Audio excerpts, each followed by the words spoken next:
What's up, bookworms? This is Megan coming at you with another Cantina conversation. Today's episode features a chat with Yasmin Angoe. We're talking about her book, Not What She Seems, that is available now. This is my second time chatting with Yasmin. I'm so good to catch up, and I really enjoyed talking to her about her first standalone after writing a trilogy. I don't know if you guys are familiar with the Nina Knight series. Her name is Knight, and they come at night. That's a trilogy of books that is Yasmin's older previous work. And so this was her first standalone coming right off of something that was taking up a lot of her time. She was immersed in that world for so long. And it was really cool to gauge her experience of writing this standalone and any plans for the future. But either way, I'll let you guys get to it. Here is Yasmin. Today we've got Yasmin Ango. We are talking about Not What She Seems. That book is available now. Yasmin, nice to talk to you again. Thanks for joining me again. This was really interesting. I liked this book. I liked getting to know, we're going to get into it, but I enjoyed reading something after the first kind of project after you're writing a series. I thought that was super cool.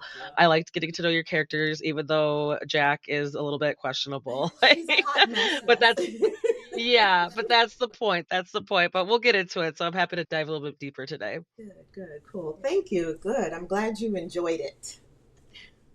Yeah, I'm a sucker for suspense and thriller, and I think it's just as long as it's written well, and with my experience, I don't always see the twists coming, so that's like which I'm not mad Mhm. about. I know some readers are like, "Oh, wait a second, it's this person." Like halfway through, they're like, "Oh, I got it." Right. For me, I'm like, "No, this is my consumption experience, and I'm not mad about it."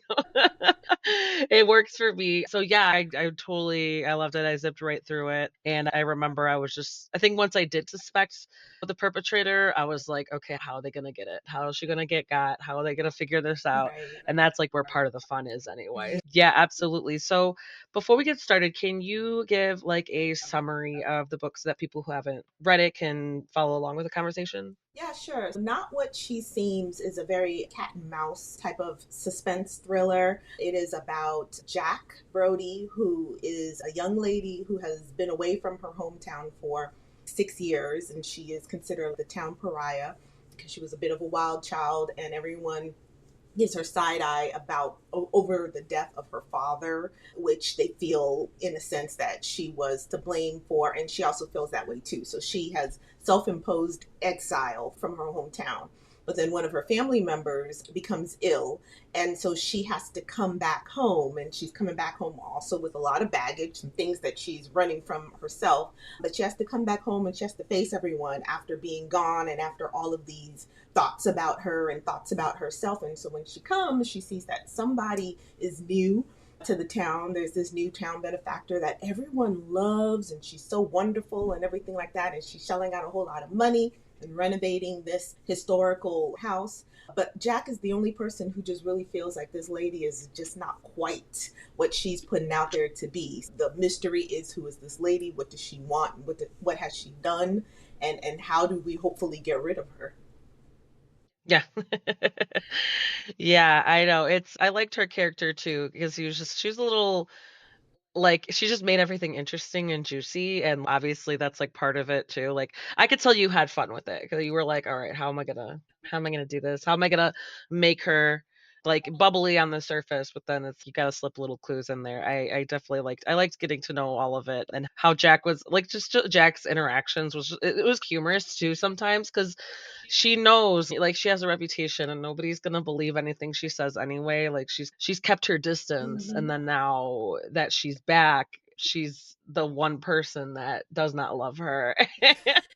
And it's And just she's like, being okay, all there's not Jack see going it. off her stuff again. And all she wants to do is to lay low and be quiet. And she was like, why are Yeah. you like forcing me to say and do things that you all just really don't want to hear? Yeah, I Yeah. definitely had fun with Faye. I always have fun with my villains because I think that you can just go really like balsa wall with them and everything like that. And I have fun with trying to create a protagonist that really has to match up and level up to that villain and figure out how to get over on them if possible. So yeah, it was definitely fun.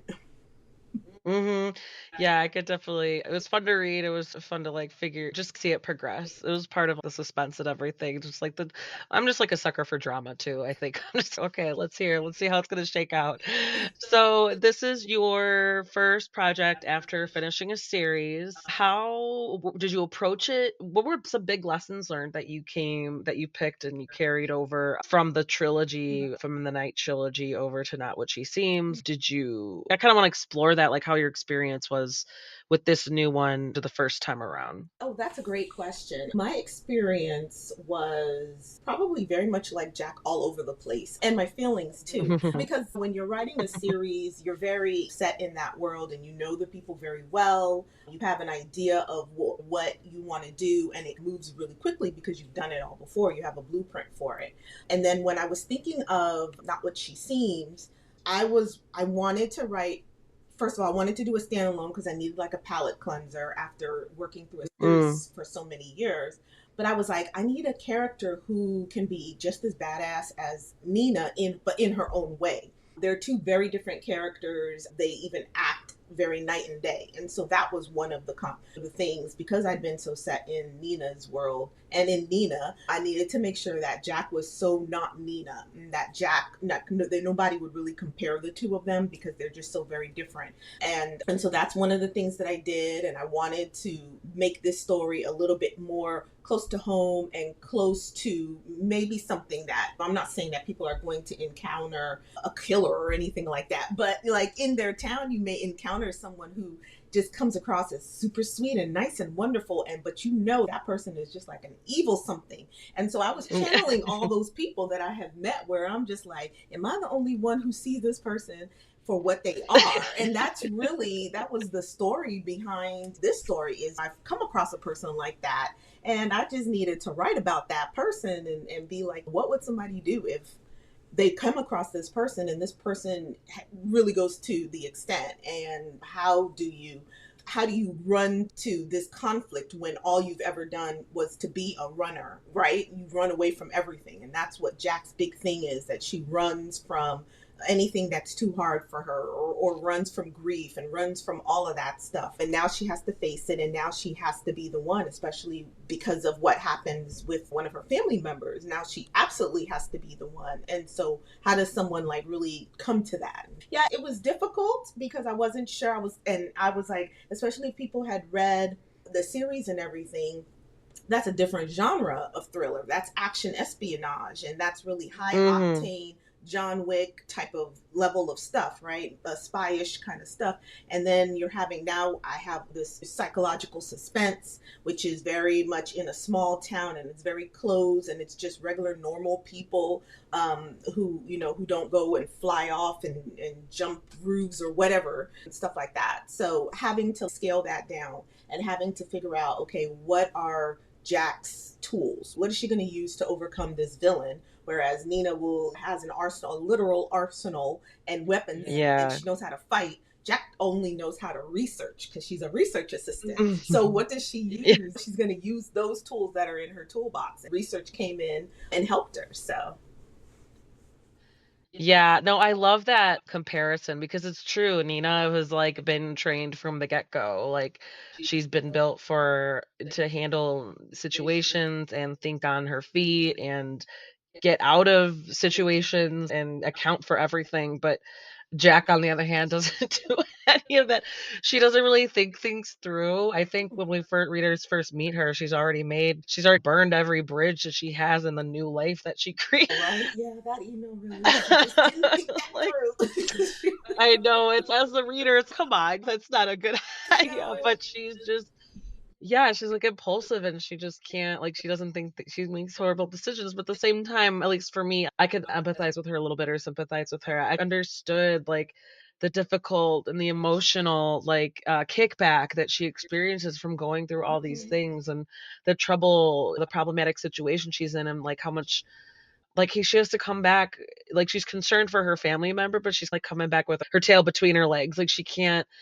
I'm just gonna be on my own. Hopefully nobody knows I'm back. But then it's like one storefront is all it takes where a neighbor notices her. Like Yeah, she's yeah, oh God. All right. yeah. So much for that. So I love that. And I love how you made sure to do that because I imagine that, again that would added to the fun for you to just write a completely opposite character Hmm. and put her like exactly like you said, like if Nina were in this situation, she would have figured it out in a day. Like she Really, truly, really, truly, Faye wouldn't have lasted 50 pages, I think. yeah. I was like, She yeah, wouldn't have risked any other lives to no, do it. It was but never yeah. hesitated. It would just been gone. And You guys good? Okay, I'm gonna be back to my espionage 9 to 5 or whatever. Yeah. exactly, I exactly. love it. I love it. So, piggybacking off of that a little bit, I do want to touch on there's like dark themes and stuff like that, of course, with like murder and attempted and just kind of content triggering almost. But then there's also like something, at least that I noticed, like you offer commentary on with the whole issue of Jack not trusting Faye. It's angry black woman against the nice white lady. Like that was definitely a strong theme going through, so I want to explore that, like how you navigated that and weave that in and trying because I didn't feel like it was in your face, at least for me, the writer. I didn't feel like it was in your face. I just felt this is the reality of it, but it's also there's a reason that Jack is suspicious of this woman. Like it's and there's a lot of things that aren't adding up here, and there's things that are adding up that why are they adding up? And it's but yeah, it's like when it comes down to it, it's a delicate matter, right? That you got to be careful with that. So I guess I want to explore how you navigated that and how you approached it, stuff like that. Yeah, thank you. And I'm so glad that you got that because that's something that I like to do in all of my books is there is some sort of some social something that I'm but I don't want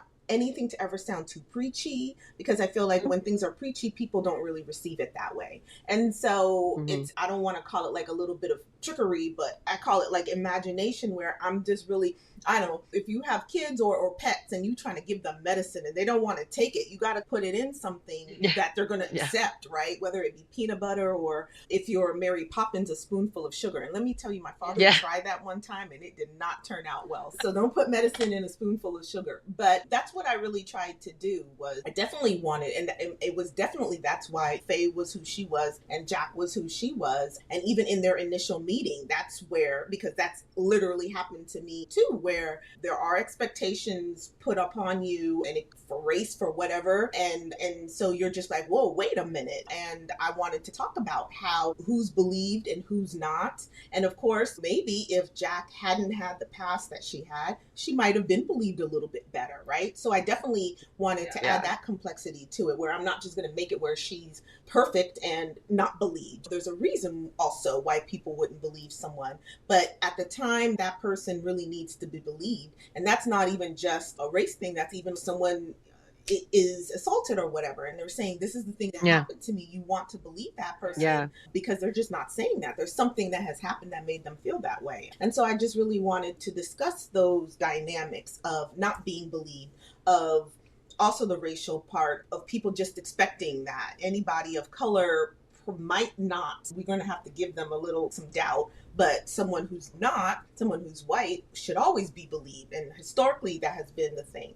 And so I just wanted to touch on that and the whole angry black woman thing because if someone comes across as angry, then again there might have been something that precipitated that, you know. So I definitely wanted to Mhm. talk about all of those things and talk about family dynamics. And because it's a thriller and crime, I had to throw in some killing and stuff like that in there. So it's Mhm. definitely, and my stories are always because I like darker stories. And so my stories typically will always be like on the darker side, but we really get into the character and why people might do the things that they do in these dark places. But I hope to balance it with levity, with messy characters who you're just laughing at the antics that they do, but you can see why they're doing those things, making those choices.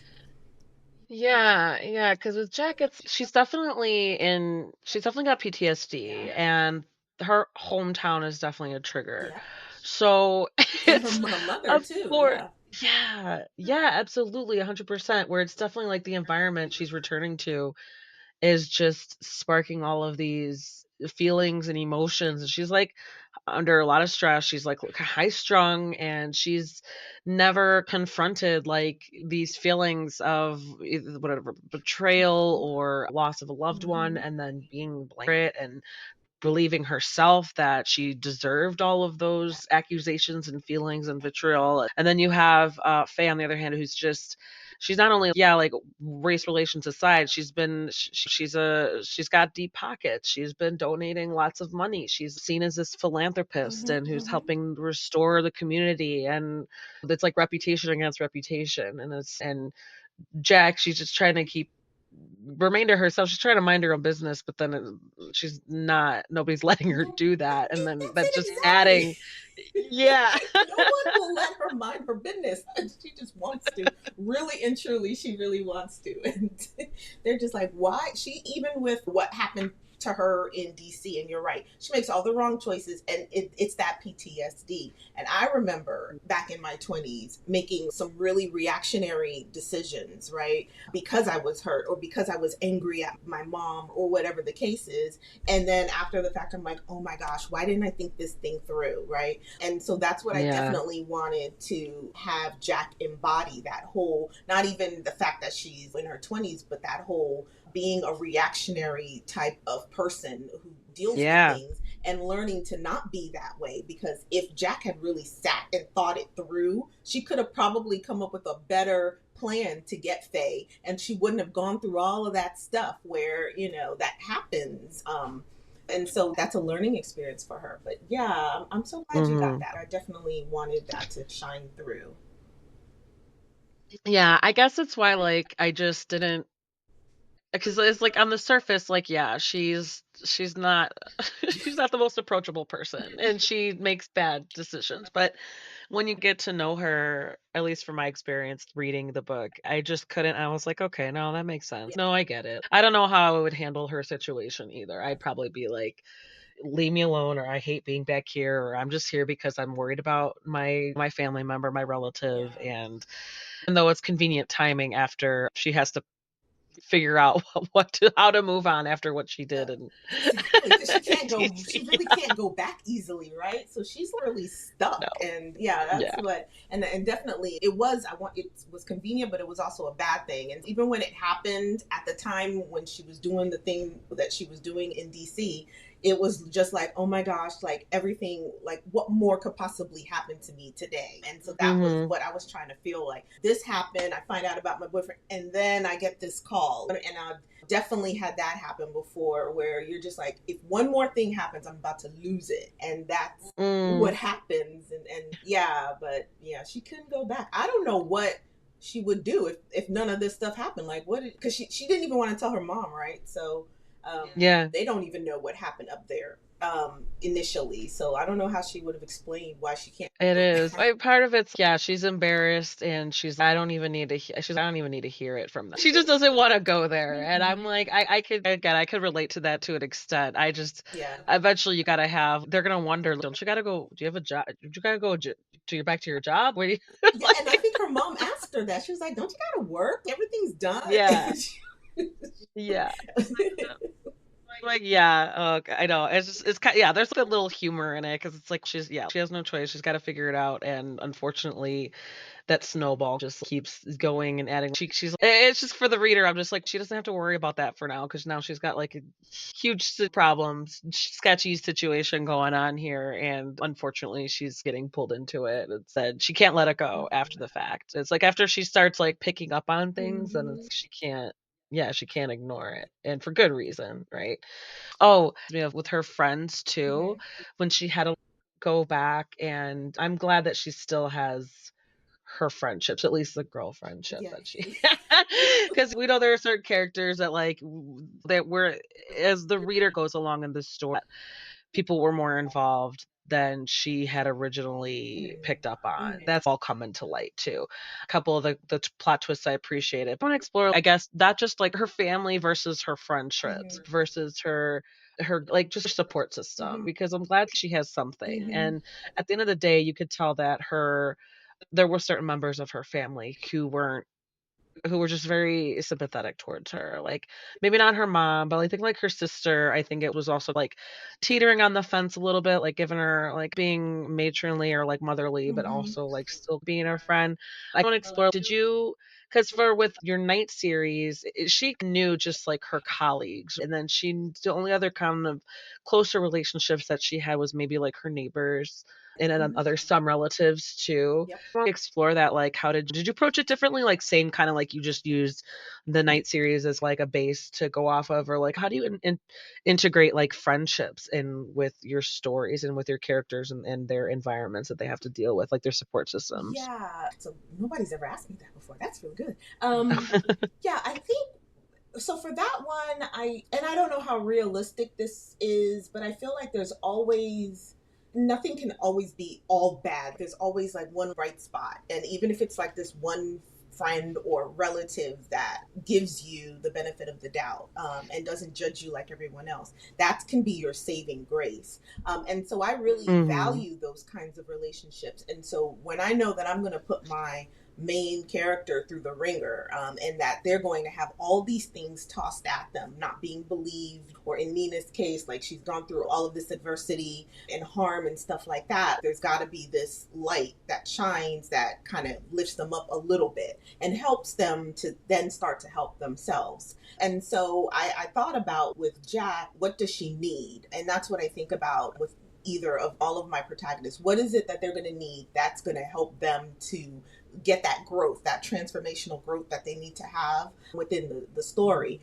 And what do they need to just save themselves? And that usually is having that one person that they can really count on, even if that person may turn at some point or whatever.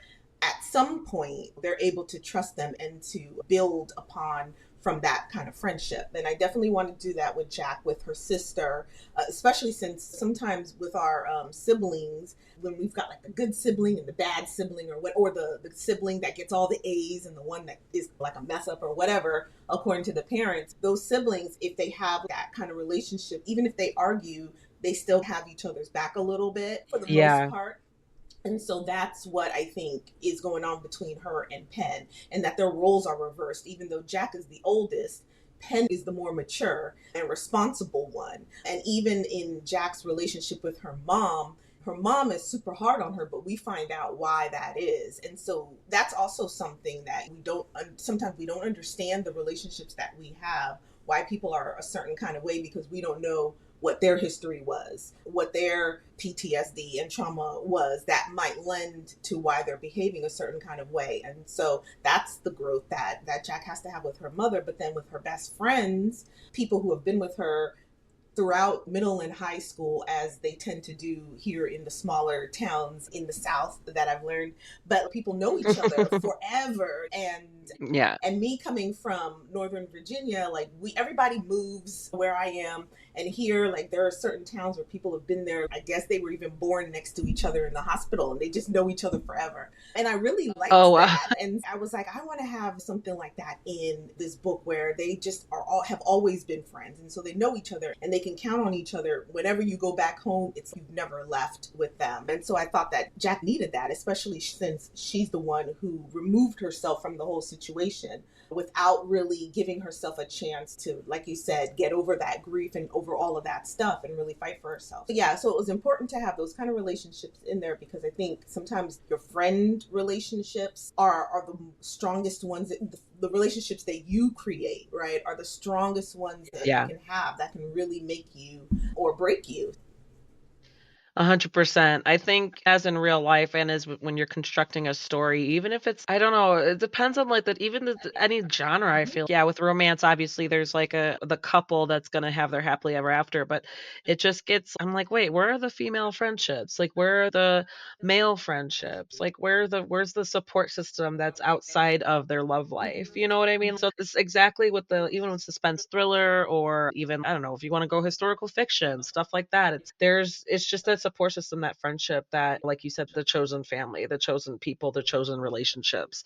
Those are so important for like character growth, because it's those people that get them, that they're not they're choosing to be around. They're not forced to be around. Like Exactly. with family, it's yeah, like how you mentioned with this, it's they, end of the day, they have each other's backs. It's whether there's competition or resentment, it's you know what, no, I can talk shit about my sister, but you cannot. Yeah. Exactly, exactly.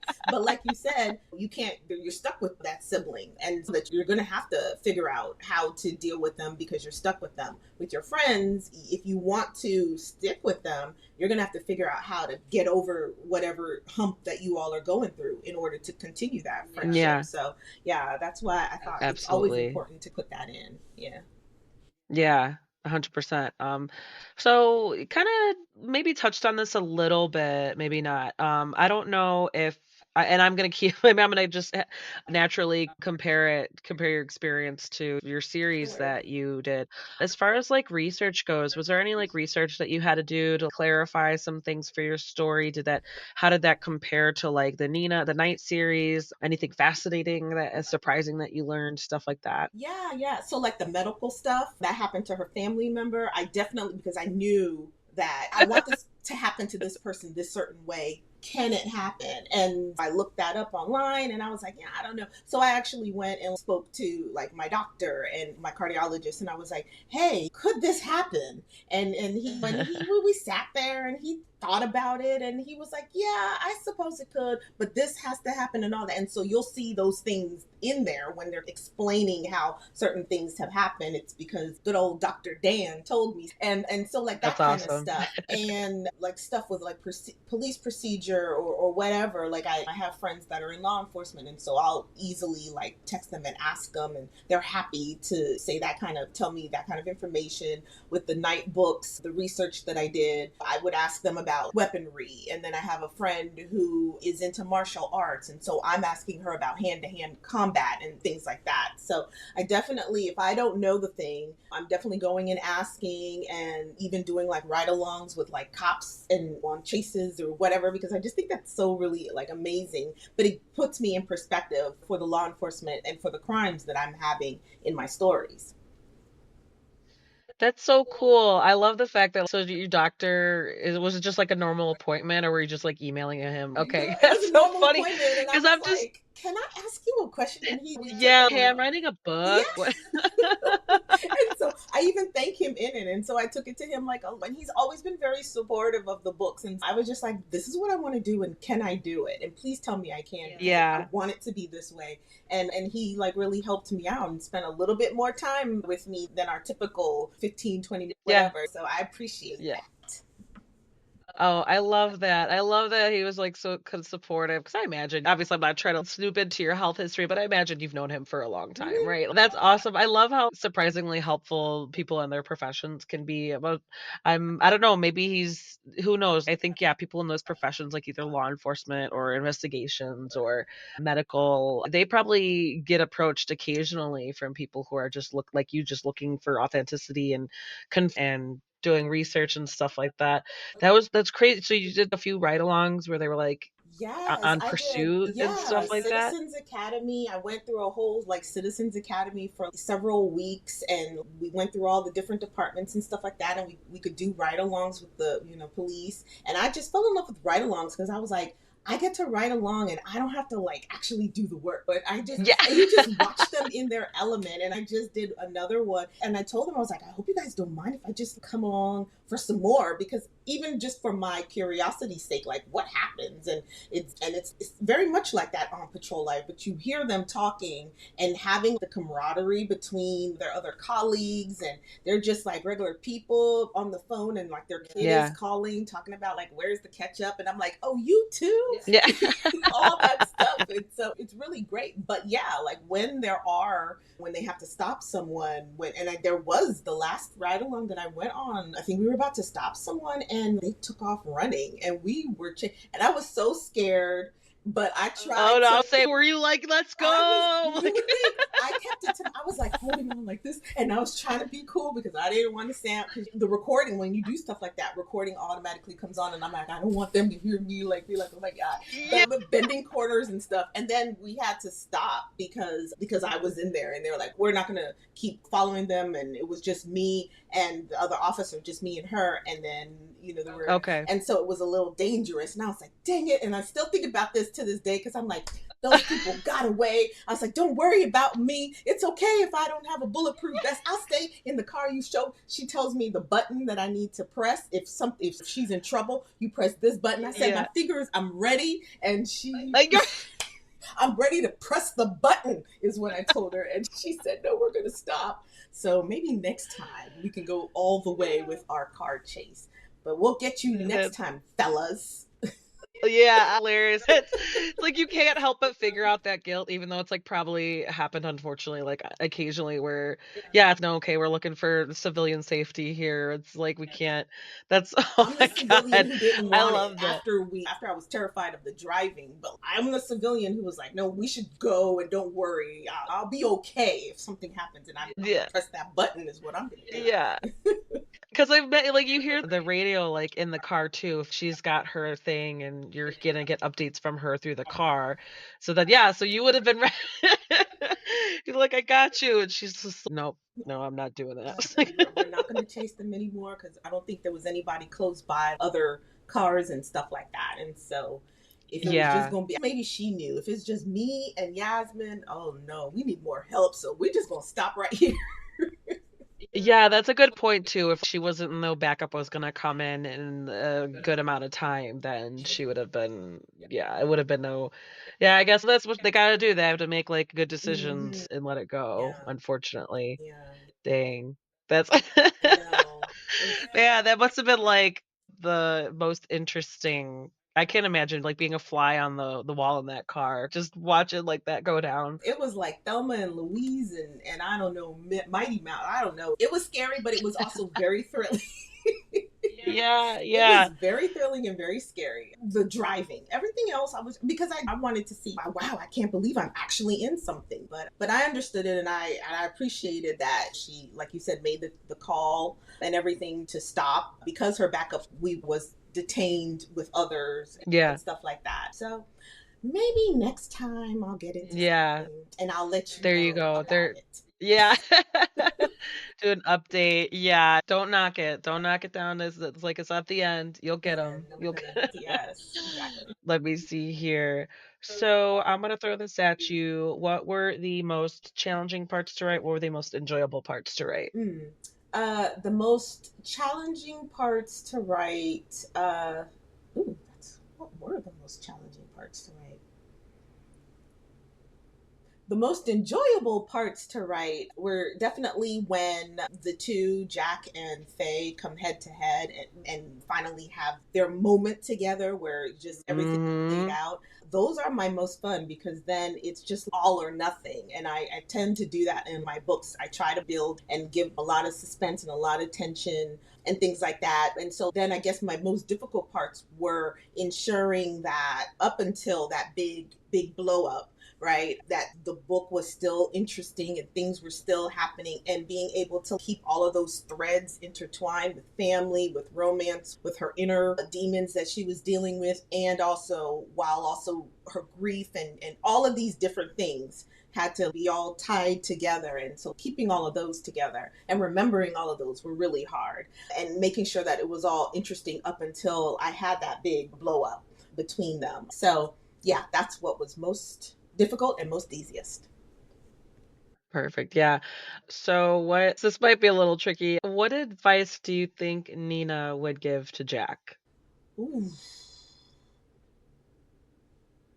She would probably tell her to think things through. She would tell her to just sit down somewhere and think about it first. Because going half cocked, which is what Jack does, it does nothing for you. So yeah, she would definitely tell her to like just sit down somewhere and think. Don't be reactionary because that's not gonna work for you. You must want to die. That's Mhm. what she'll say. take her under her wing, be like, "No, okay, I could pick out 3 things that you did wrong." She'll be like, your Yeah. patience. You need to be patient and you need to like be methodical when you're thinking about who you're up against. You need to know your enemy. I think that's what she would tell her. You would need to know your enemy because that's something Jack did not do as someone who researches is to know her enemy before she started confronting her enemy. So then she basically told the person everything, right? Yeah. Or let she clue the person in that she was in on them from the beginning. And so that's like what I Yeah. was like that even though I wrote Jack, I said to Jack, "You're really stupid on doing Yeah. that, girl. Are you serious? Have you not watched enough movies? Right. Don't show your hand like so early." But yeah, I guess she had to learn something. Exactly. But she's just, I don't know, like amateur sleuth, but like reluctant amateur Very sleuth. Like much she so. doesn't she just She's not like her dad and her grandpa knew. Yeah, yeah, I know. Like it's yeah, it's funny because you would think maybe some of that stuff would shine through a little bit, like maybe those like instincts, but she was just so eager, like to no, don't you know? Like, why don't you guys see what I see? And wait, like I swear it was right here, and I saw her do this Yeah. thing, and Yep. nobody's believing me. It's girl, yeah, exactly. Like, chill and don't show all your cards. Like what? Exactly. I think that she was so desperate when she saw something was happening. She was so desperate for acceptance and for people to like finally feel like she's not the major screw up that she just didn't think she just never was someone who thought things through. When she sees, oh, this is Mhm. the thing, maybe I can redeem myself. She really goes for it without really thinking about stuff, which is what everyone always tells her in that book. You got to think about things before you act, and she just refuses to do that. Yeah, she's yeah, I know, and you would think she would learn, but She she doesn't just ever learn. Maybe, yeah, hopefully, this time she has impulsive. learned. I hope.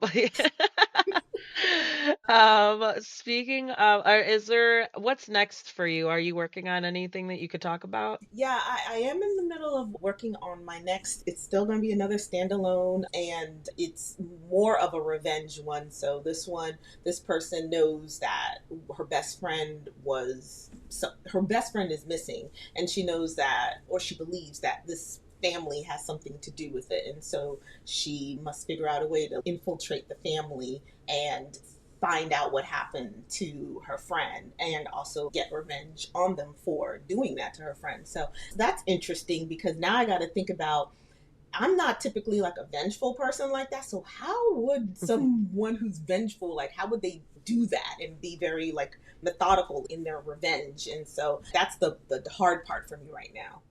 I can relate to that because I ain't a person either, but it's if it's a fine line because even for people who they are very much in tune with that swallow them. It's like where they Exactly. just have tunnel vision. Yeah. Exactly. And that's how it's going to be with this person. It's tunnel vision and you're not seeing like everything else because you're so consumed by getting these people back and stuff like that. And yeah, we will Yeah. figure it out, Oh, me that'll and be her. really cool.